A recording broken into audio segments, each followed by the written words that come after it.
Okay, so Steve, thank you so much for making the time to chat with me today. So you and I met a few years ago, and it's still a massive career highlight, actually, that you asked me to look over your book, which I have two copies of your wonderful book that you wrote for children to help them understand a bit about kind of how the brain works. Off the back of writing a very successful book for adults, the Chimp Paradox, in sort of helping them.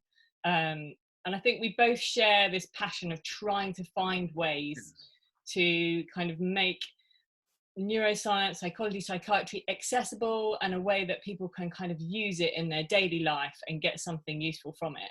So I guess my first question is really, what do you think, what is it about your metaphors and how do people use those metaphors to kind of help them? I think when I first started trying to explain this, I'm an academic at Sheffield Medical School, so I'm teaching student doctors, and it was very hard to get across the neuroscience of the brain in a very practical way that makes the mind accessible. So 25 years ago now, I started looking to see exactly how does our brain function, and what I saw as an anomaly was this idea that we share the same sort of circuitry with chimpanzees in particular, and these areas give us similar behaviours and ways of approaching particularly stressful situations. So frustration, anger, getting annoyed or getting upset, frightened, and chimpanzees displayed the same, and it wasn't a surprise because it's the same system. So I was thinking, right, you've got this sort of inner chimp, I'd call it, describing that system. But then I saw, well, actually, another part of the brain was completely different. It was methodical, it was executive skills, organizational, rationality, perspective. And when we saw this on scanners, then people use this aspect, these are dorsolateral areas of the frontal cortex, so the top of your head somewhere.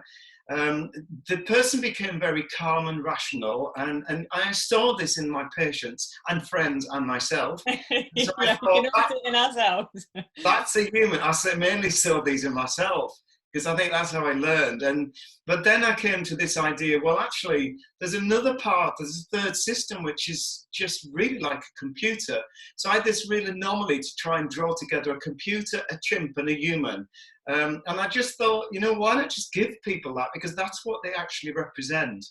And so I tried it with medical students, and of course, it was entertaining, but extremely serious, and they loved it. And they said, I can really see the chimp in me.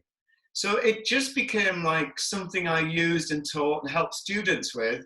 And it was around for 10 years before finally it hit the big time. And the students pushed me and said, you really should write this book because it may not be for everybody, but a lot of people are going to relate to this. So I did this. That's how it came about. Brilliant. So for those of you who haven't read your book, this idea then that we all can relate to this chimp that we have, and it's, I suppose we might call it a kind of externalizing thing. Obviously, we don't really have a chimp in our brain, but imagining that there is this chimp part of our brain.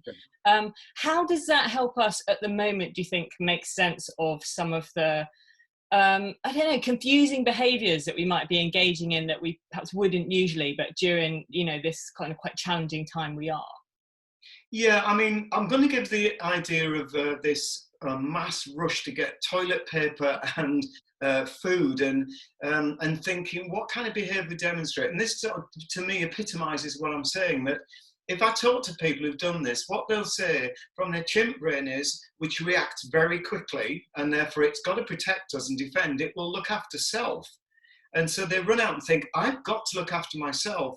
But they also have this human aspect saying, I feel morally wrong, but it's the rational thing to do, because if I sit back and I don't take all this, I won't get any. Yeah. So you have this conflict. And to me, that epitomizes what we get every day. So we know that, say we have a disagreement with somebody, we know all of us don't need to be told. It's best to just stop, take a deep breath, listen, get a bit of perspective, check your facts, but we don't do that. What happens is our brain hijacks us, and then we start saying and doing things we think, this is really against everything I stand for, my values. And so when I started showing people this discrepancy and apparent dysfunction, you start to understand your mind. And I think, as you said at the beginning, that's what our job is in this field. We're trying to get people some insights to say, if you understand the structure and the rules and the functioning, you can then start to access it and manage your mind. So It's a skill then. So that was the route I took, but making it simple. And it's something that we can all learn. Is that your sort of philosophy, that we can learn how to tame our chimp, as it were? Yeah, exactly. When I started, when I first did it, I was slow on the uptake because I believed that this magic process formula, once I've delivered it, if they understood, that's it. And so for a couple of years in the 90s, I thought, this isn't working for whatever reason. When it dawned on me that it's a skill, Yeah. which means it takes time and it can take a lifetime of learning. And also the other thing which one of my students said after she'd worked for a long time with me on this, I've learned nothing. And that's when I had a light bulb moment. I know you have, but this chimp isn't going to just lie down. It's permanently going to try and hijack us. So it's a skill to constantly manage the chimp and get it on side, but you're never going to eliminate it. You can't kill the chimp. It's there for a reason.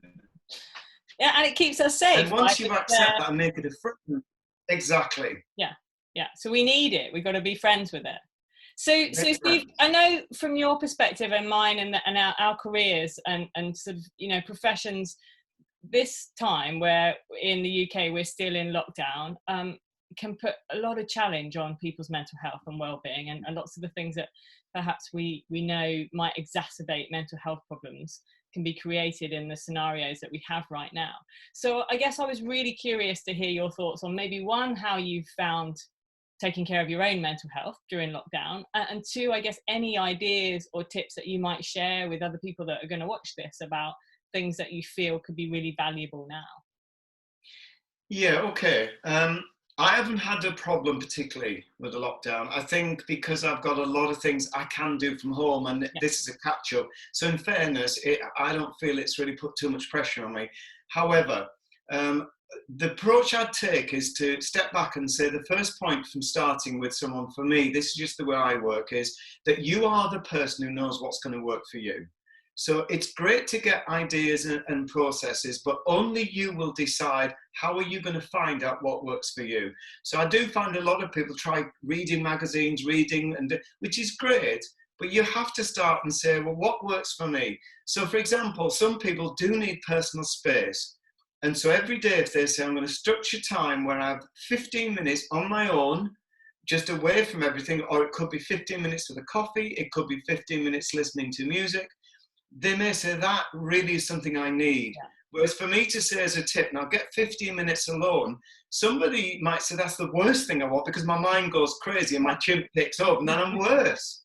Yeah. So I think you have to say what really resonates with me. And it could be using some therapy like yoga therapy. It could be mindfulness. Just pick a model that works with you.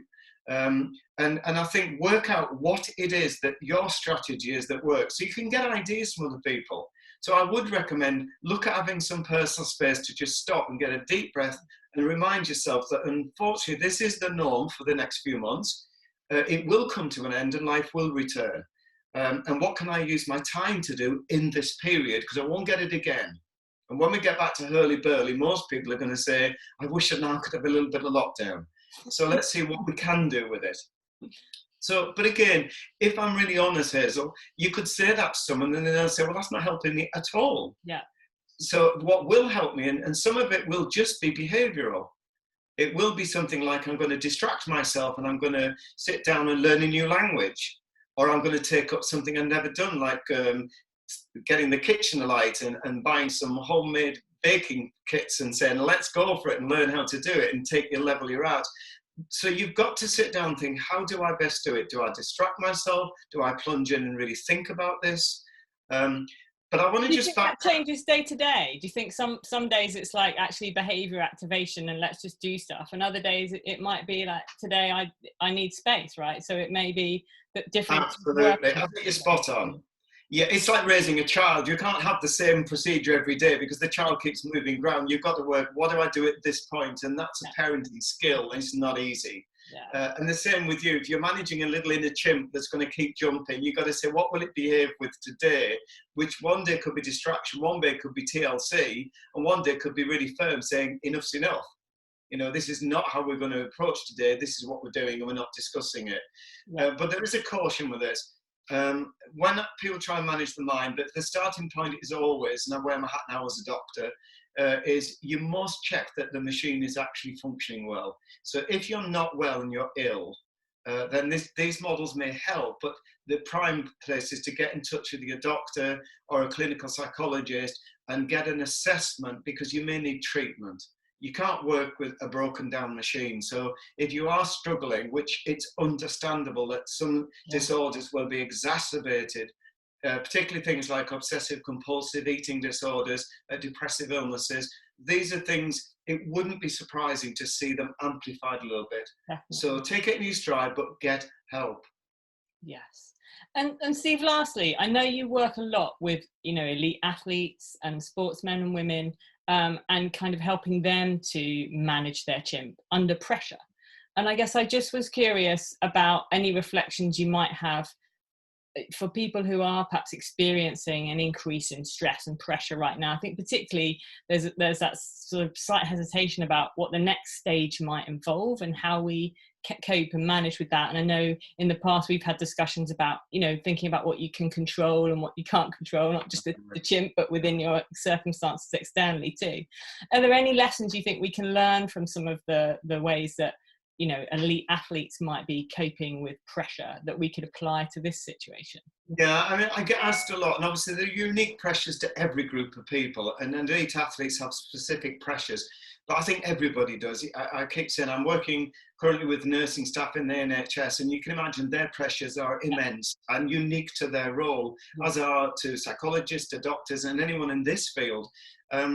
I would say, let's go back to basics and not get too detailed, and say we all know one thing definitely works for nearly everybody, and that's talk. Talk, because we know that working with a therapist, a friend even, or even talking to yourself, when we talk out aloud, we listen to ourselves, and the chimp brain might talk, but the human brain listens, and that brings perspective, and sometimes we're going to laugh at ourselves then. But talking out your fears, your anxieties, your concerns, it gets them off your chest, which is one big step. But the second important step is it might give you plans then to say, right, what am I going to do about this, rather than just talk, but definitely talk. And even elite athletes, I did that a lot, and say, just come on, get it off your chest. And that helps immensely with all of us. Steve, what a brilliant place to end, that we just need to talk. We need to talk to each other. We need to talk to ourselves sometimes too. Yeah. Thank you so much, Steve, for making the time to talk to me. It's such a pleasure to see you. And I will make sure I share the resources and places where people can go to find out more about your work and your brilliant... Oh, thank you very much for inviting me. And I love the little video you made with the... Oh, thank you, Steve. Thank you. There we go. Thanks again. Plugging with the brain. All right, take care. Bye. Bye.